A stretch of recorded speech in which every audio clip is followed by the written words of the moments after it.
मन से पाप करने वालों को मन से, तन से पाप करने वालों को तन से, दिल से पाप करने वालों को दिल से और दिमाग से पाप करने वालों को दिमाग से सज़ा मिलना निश्चित है।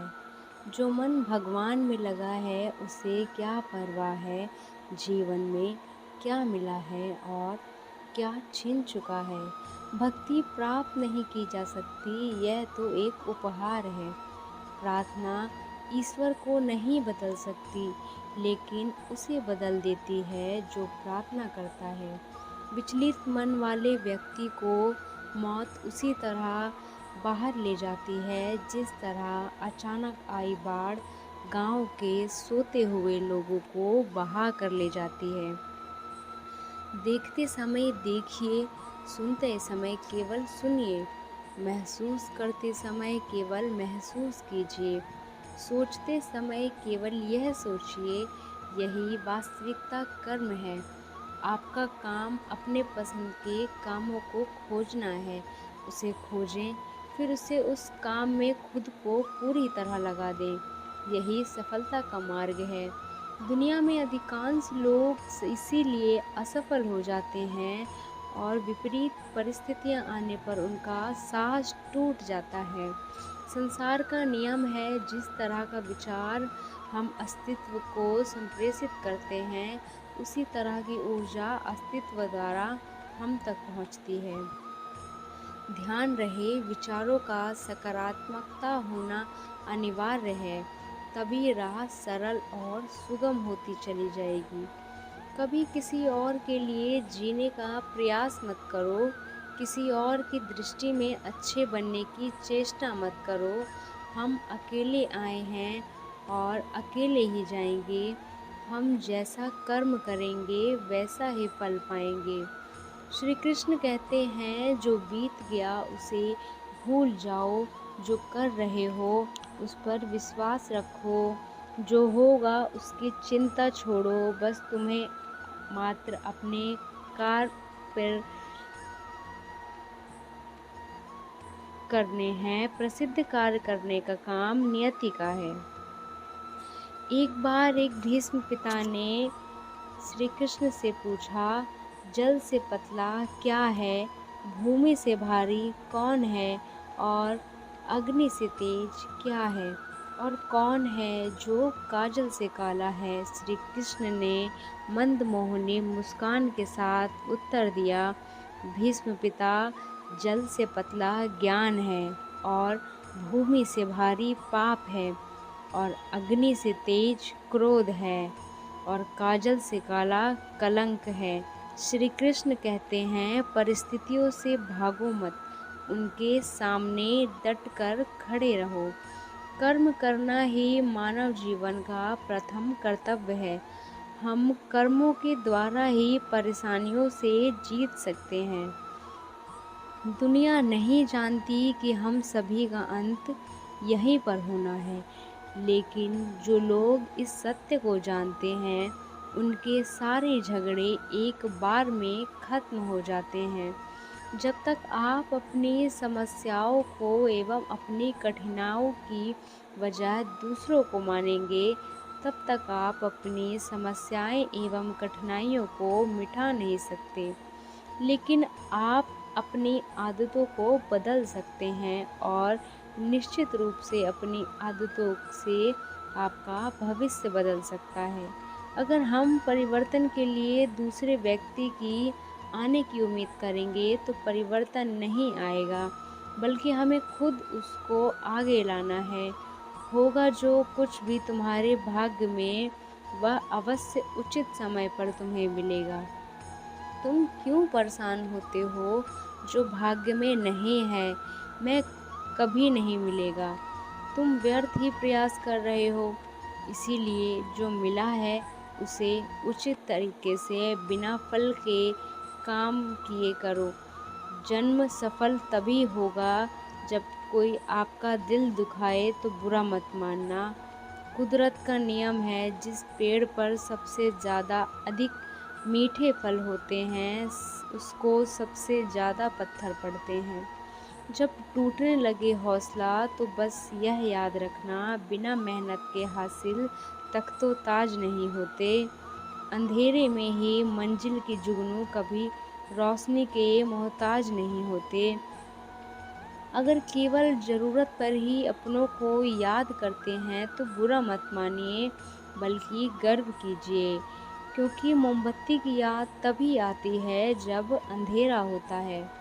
समय और स्थिति कभी भी बदल सकती है, इसीलिए कभी किसी का अपमान मत करो। माना कि आप शक्तिशाली हैं, पर समय आपसे भी अधिक शक्तिशाली है। कुछ बनना है तो पानी जैसा बनो, अपना रास्ता खुद बनाता है, जो दूसरों का भी रास्ता रोक लेता है। सभी व्यक्तियों को सज़ा से डर लगता है, सभी मौत से डरते हैं।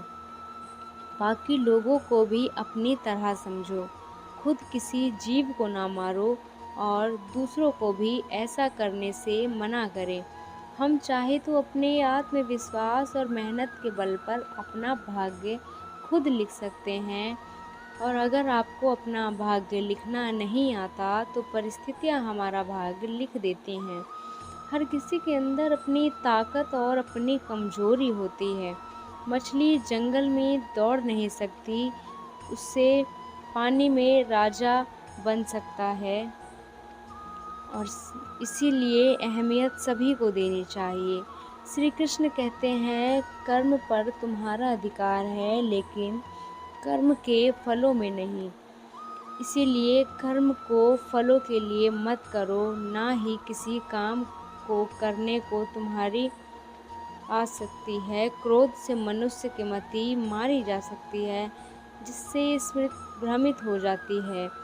स्मृति के भ्रमित हो जाने से मनुष्य की बुद्धि नष्ट हो जाती है, और बुद्धि का नाश हो जाना मनुष्य खुद अपना नाश कर बैठता है। अगर संसार में आए हो तो संघर्ष हमेशा ही रहेगा। श्री कृष्ण ने हर परिस्थितियों को जीता है और जिया है। समय और ज़रूरत बदलते हैं, सबके चेहरे बेनकाब हो जाते हैं।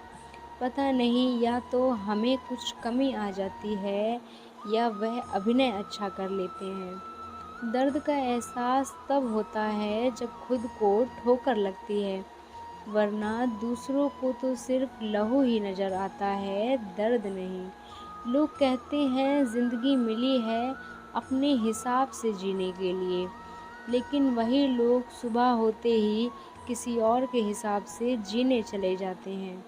यदि आप समस्याएं का हल नहीं निकाल सकते तो फिर चिंता क्यों करनी, और यदि समस्या का कोई समाधान नहीं तो फिर चिंता क्यों करनी। जो व्यक्ति बहुत ज़्यादा बोलते हैं वह कुछ सीख नहीं पाते। समझदार व्यक्ति वही कहलाता है जो कि धीरज रखने वाला होता है, क्रोधित न होने वाला और निडर होता है।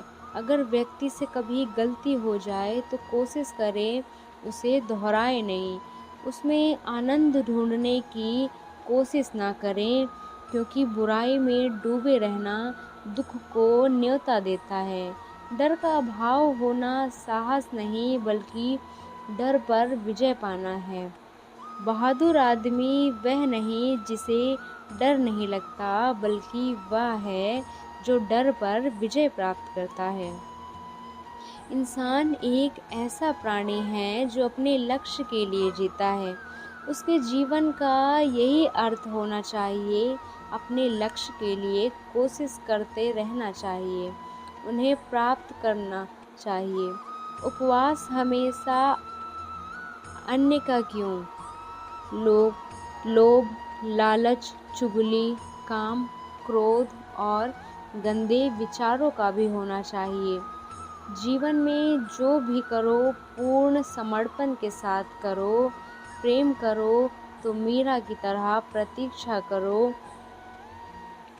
सबरी की तरह भक्ति करो तो हनुमान की तरह, अगर शिष्य बनो तो अर्जुन की तरह।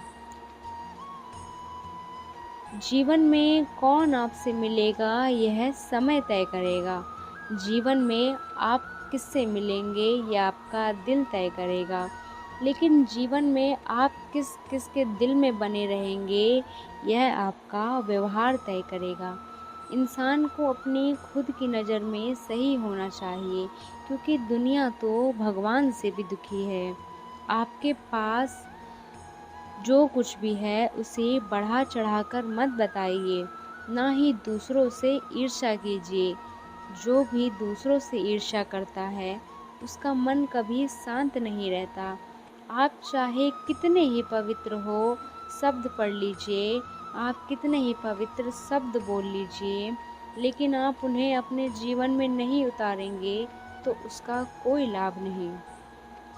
जीवन में सुख दुख आते हैं और चले जाते हैं, लेकिन इसी आने जाने के बीच कहीं कैसा सुख होता है जो कभी नहीं आता, और कहीं एक ऐसा दुख होता है जो कभी नहीं जाता। जो पिता के पैरों को छूता है वह कभी गरीब नहीं होता। जो माँ के पैरों को छूता है वह कभी बदनसीब नहीं होता। जो भाई के पैरों को छूता है वह कभी उदास या दुखी नहीं होता, और जो बहन के पैर को छूता है वह कभी चरित्रहीन नहीं होता। संसार में परेशानी देने वाले की हस्ती कितनी भी बड़ी हो, भगवान की कृपा दृष्टि से बड़ी कभी नहीं हो सकती। मनुष्य अकेला पाप करता है, बहुत से लोग आनंद उठाते हैं। आनंद उठाने वाले तो बच जाते हैं, परंतु पाप करने वाला दोष का भागी होता है। जीवन का दुखद और परिवर्तनशील पड़ाव को पार करने का एक ही मार्ग है, अपने धैर्य का अंत विस्तार कर लो। हम शिकायत कर सकते हैं क्योंकि गुलाब की झाड़ियों में कांटे हैं, या फिर खुश हो सकते हैं क्योंकि कांटों की झाड़ियों में गुलाब हैं। सत्य हर बार शुभ और मंगल कार्य नहीं लेकर आ सकता, और झूठ हर बार अशुभ और अमंगलकारी नहीं होता। एक बार एक मूर्तिकार अपने छेनी और हथौड़े से पत्थर को भगवान की मूर्ति बनाने का प्रयास कर रहा था। जैसे ही वह छेनी पर अपना हथौड़ा चलाता, पत्थर चिल्लाने लगता, ये क्या कर रहे हो? मुझे क्यों मार रहे हो? इतने में मूर्तिकार ने कहा, मुझे पता है तुम्हें तकलीफ हो रही है, तुम्हें पीड़ा हो रही है, लेकिन मेरा यकीन मानो, तुमने अगर इस दर्द को नहीं सहा तो जीवन भर इसी प्रकार से पड़े रहोगे। मुझे पता है तुम्हें आगे बढ़ने की अपार संभावना है, तुम एक अच्छे पत्थर हो। लेकिन पत्थर नहीं माना। फिर इतना कहकर मूर्तिकार ने अपना औजार उठाया, पत्थर पर चलाने लगा। पत्थर विनती करने लगा, मुझे मेरे हाल पर छोड़ दो। जीने के लिए क्या सही है और क्या गलत मुझे मत समझाओ। इतना कहकर वह जोर जोर से चिल्लाने लगा। उस मूर्तिकार ने उस पत्थर को फिर से समझाने की कोशिश की कि ज़्यादा अधीर मत बनो, अपने पर संयम रखो, थोड़ी देर की बात है।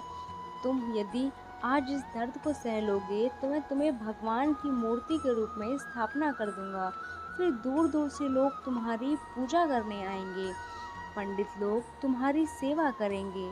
लेकिन पत्थर ने उस मूर्तिकार की एक न मानी, वह चिल्लाता रहा और अपनी बात पर अड़ा रहा। मूर्तिकार ने बहुत प्रयास किया पत्थर को मनाने का, लेकिन पत्थर नहीं माना। मूर्तिकार थक चुका था, उस पत्थर को छोड़कर आगे बढ़ गया। थोड़ी दूर जाकर उसे एक बहुत अच्छा पत्थर मिला। उस पत्थर को मूर्ति बनाने के लिए तैयार हो गया। मूर्तिकार ने जैसे तैसे उसे पत्थर को मूर्ति की स्थापना, उस मूर्ति में भगवान भी स्थापित हो गए। थोड़ी देर में ही उस मूर्ति की स्थापना मंदिर में हो गई।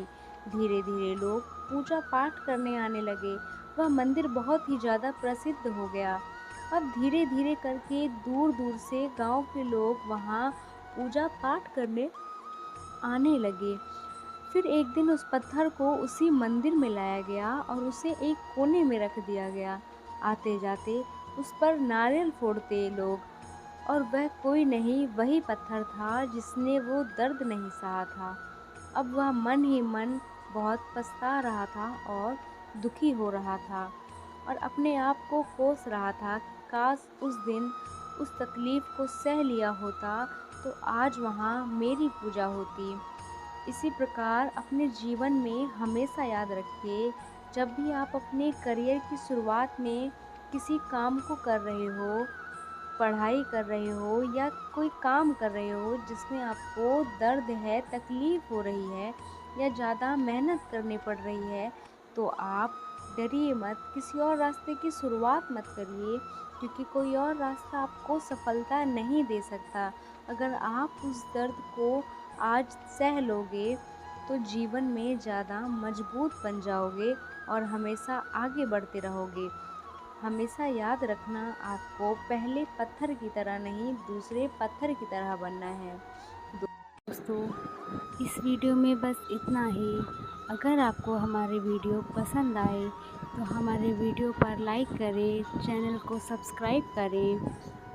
मिलते हैं अगली वीडियो में, तब तक के लिए अपना ख्याल रखें। हरे कृष्णा।